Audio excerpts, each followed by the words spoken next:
నేడు పార్లమెంట్లో ప్రవేశపెట్టిన బడ్జెట్ 53.47 లక్షల కోట్లతో కేంద్ర బడ్జెట్ పెద్దపీట వేసిన ప్రధాన రంగాలను ఒకసారి మనం వివరాలతో సహా చూద్దాం. కేంద్ర బడ్జెట్ 2026 రంగాల వారీగా కేటాయింపులు ఎలా ఉన్నాయంటే, ఆర్థిక మంత్రి నిర్మలా సీతారామన్ ఆదివారం 53.47 లక్షల కోట్లతో యూనియన్ బడ్జెట్ను ప్రవేశపెట్టారు. ఆమె వరుసగా ప్రవేశపెట్టిన 9వ బడ్జెట్ కావడం గమనార్హం.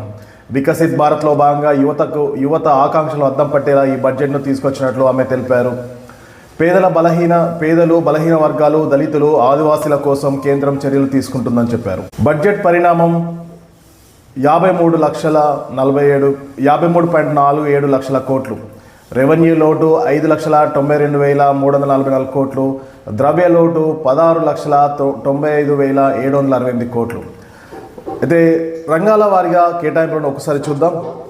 రవాణా రంగానికి 5,98,520 కోట్లు, రక్షణ రంగానికి 5,94,585 కోట్లు, గ్రామీణాభివృద్ధి రంగం 2,73,108 కోట్లు, హోంశాఖ కార్యకలాపాలకు 2,55,000 కోట్లు, వ్యవసాయ అనుబంధ రంగాలు 1,62,000 కోట్లకు కేటాయించారు.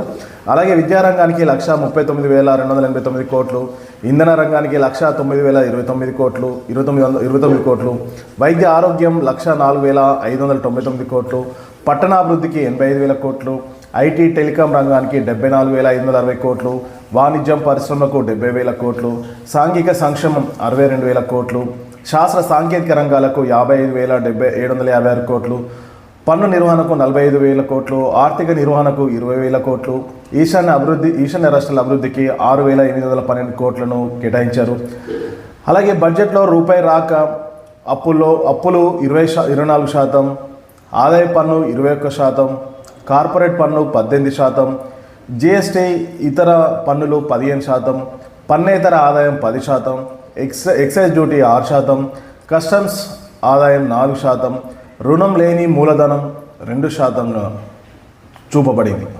అలాగే రూపాయి పోక రాష్ట్రాలకు పన్ను చెల్లింపులు 22%, రుణాలకు వడ్డీ చెల్లింపులు 20%, కేంద్ర ప్రభుత్వ పథకాలు 17%, రక్షణ రంగానికి 11%, కేంద్ర ప్రాయోజిత పథకాలకు 8%, ఆర్థిక సంఘం ఇతర బదిలీలకు 7%, ఇతర ఖర్చులు 7%, ప్రధానమైన సబ్సిడీల కోసం 6%, పౌర పింఛన్లకు 2%, కీలక రంగాల్లో అలాగే 6 కీలక రంగాల్లో సంస్కరణలను దేశ ఆర్థిక సుస్థిరత కోసం 6 కీలక రంగాల్లో సంస్కరణలు చేపడుతున్నట్లు నిర్మలా సీతారామన్ పేర్కొన్నారు. ఛాంపియన్ ఎంఎస్ఎంఈల కోసం ప్రత్యేక కార్యాచరణ చేపడతామన్నారు. 10,000 కోట్లతో వచ్చే 5 ఏళ్లకు బయోఫార్మా శక్తి పథకం తీసుకొస్తామన్నారు. ఫార్మా విద్య పరిశోధనకు జాతీయ స్థాయిలో 3 కొత్త విద్యా సంస్థలను ఏర్పాటు చేస్తామని ఆర్థిక మంత్రి తెలిపారు. అలాగే సెమీకండక్టర్ మిషన్ 2.0 దేశ సెమీకండక్టర్ రంగం వృద్ధి కోసం ఇండియా సెమీకండక్టర్ మిషన్ 2.0 ప్రారంభిస్తామని చెప్పారు. ఇందుకోసం 40,000 కోట్లు కేటాయిస్తున్నట్లు పార్లమెంట్లో ఆర్థిక మంత్రి ప్రకటించారు. అలాగే రేర్ ఎర్త్ మినరల్స్ కోసం ఏపీతో సహా 4 రాష్ట్రాల్లో ప్రత్యేక కార్యక్రమం చేపడతామని ఆర్థిక మంత్రి నిర్మలా సీతారామన్ చెప్పారు. ఆంధ్రప్రదేశ్, ఒడిశా, కేరళ, తమిళనాడు కోసం ప్రత్యేకంగా మైనింగ్ మిషన్ చేపడతామన్నారు. ఖనిజ వనరులున్న రాష్ట్రాలకు ప్రత్యేక ప్రోత్సాహం అందించేలా చర్యలు తీసుకుంటామని బడ్జెట్ ప్రసంగంలో స్పష్టం చేశారు. అలాగే ప్రపంచ స్థాయి కంటైనర్ ఉత్పత్తి కార్పొరేషన్ను ఏర్పాటు చేస్తామని తెలిపారు.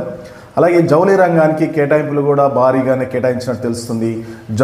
జౌళి రంగం ఆధునీకరణకు కేంద్రం కృషి చేస్తుందని కేంద్ర ఆర్థిక మంత్రి తెలిపారు. పరిశ్రమలకు విద్యా సంస్థలు అనుసంధానం చేస్తామన్నారు. మెగా టెక్స్టైల్ పార్కులు ఏర్పాటు చేసి జౌళి ఉత్పత్తులకు అంతర్జాతీయ బ్రాండింగ్ కోసం ప్రత్యేక కార్యాచరణ చేపడతామని ఆర్థిక మంత్రి తెలిపారు. అలాగే దేశంలో మౌలిక సదుపాయాల కోసం భారీగా బడ్జెట్ కేటాయించారు. మౌలిక సదుపాయాల కల్పనకు 12 లక్షల కోట్లు కేటాయిస్తామని నిర్మలమ్మ తెలిపారు. గతేడాది 11.2 లక్షల కోట్ల కేటాయించగా ఇప్పుడు ఏకంగా 1,00,000 కోట్లను మౌలిక సదుపాయాలకు బడ్జెట్ పెంచారు. 7 నగరాల మధ్య హైస్పీడ్ కారిడార్లు ఏర్పాటు చేస్తామని వెల్లడించారు. ముంబై పూణే హైదరాబాద్ బెంగళూరు, హైదరాబాద్ చెన్నై బెంగళూరు, ఢిల్లీ వారణాసి సిలిగుడి మధ్య హైస్పీడ్ కారిడార్లు నిర్మిస్తామని నిర్మలా సీతారామన్ తమ ప్రసంగంలో పేర్కొన్నారు.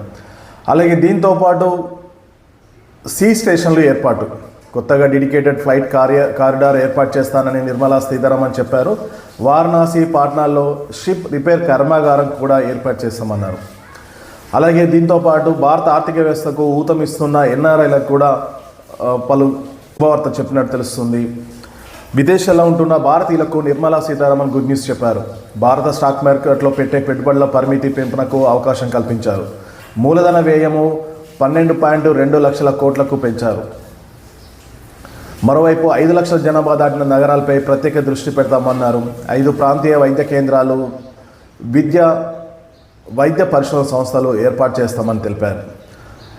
దీంతోపాటు సాంప్రదాయమైన ఆయుర్వేద ఆసుపత్రుల ఏర్పాటు, దేశంలోని 3 ఆయుర్వేద ఆసుపత్రులను ఏర్పాటు చేస్తామని నిర్మలా సీతారామన్ తెలిపారు. ఆయుష్ కేంద్రాలు అప్గ్రేడేషన్ చేస్తామన్నారు. సాంప్రదాయ వైద్య పరిశోధనకు జామ్నగర్లో పరిశోధన కేంద్రం ఏర్పాటు చేస్తామని చెప్పారు. ప్రైవేటు రంగంలో పశు వైద్య డయాగ్నోస్టిక్ సెంటర్లకు ఏర్పాటుకు ప్రోత్సాహం ఇస్తామని తెలిపారు. యువత కోసం వైద్యారోగ్యంలో కొత్త కోర్సులు ఏర్పాటు చేస్తామని స్పష్టం చేశారు. సాంప్రదాయ వైద్యంలో పరిశోధనలపై దృష్టి పెడతామన్నారు. తూర్పు భారతంలో నేషనల్ ఇన్స్టిట్యూట్ ఆఫ్ డిజైన్ను ఏర్పాటు చేస్తామని కూడా తమ ప్రసంగంలో పేర్కొన్నారు. అలాగే ఎంఎస్ఎంఈలకు కూడా చేయూతను అందిస్తామన్నారు. సూక్ష్మ తరహా పరిశ్రమకు 2,000 కోట్లు కేటాయిస్తున్నట్లు ఆర్థిక మంత్రి తెలిపారు. స్వయం సమృద్ధి భారతం పేరుతో 2,000 కోట్ల ఫండ్ ఏర్పాటు చేస్తామని తెలిపారు. ప్రభుత్వం కొనుగోళ్ల ద్వారా ఎంఎస్ఎంఈలకు చేయూత ఇస్తామన్నారు. ఎంఎస్ఎంఈల కోసం కార్పొరేట్ మిత్ర కార్యక్రమం చేపడతామని తెలిపారు. టెక్స్టైల్ రంగం కోసం కూడా భారీ బడ్జెట్ను కేటాయించారు. దాదాపు 10,000 కోట్ల కేటాయించినట్టు తెలుస్తుంది.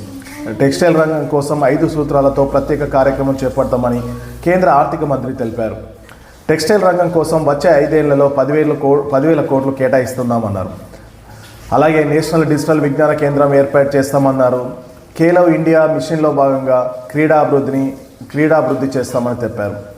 Animation, visual effect, gaming, comic రంగాలకు ప్రభుత్వం తరఫున చేయూతం అందిస్తామని తెలిపారు.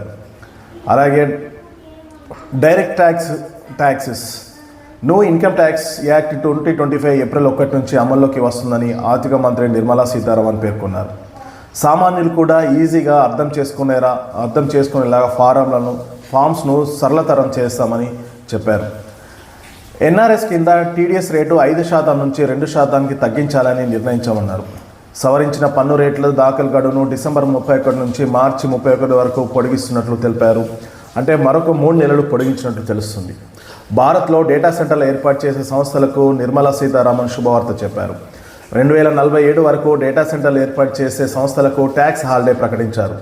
దీనివల్ల క్లౌడ్ సేవలు అందించే సంస్థలకు భారీగా ప్రయోజనం చేకూరనుంది. అయితే ఇది వ్యక్తిగత ఆదాయ పన్నును మాత్రం ఆమె ఇదే విధంగానే ఉంచినట్టు తెలుస్తుంది.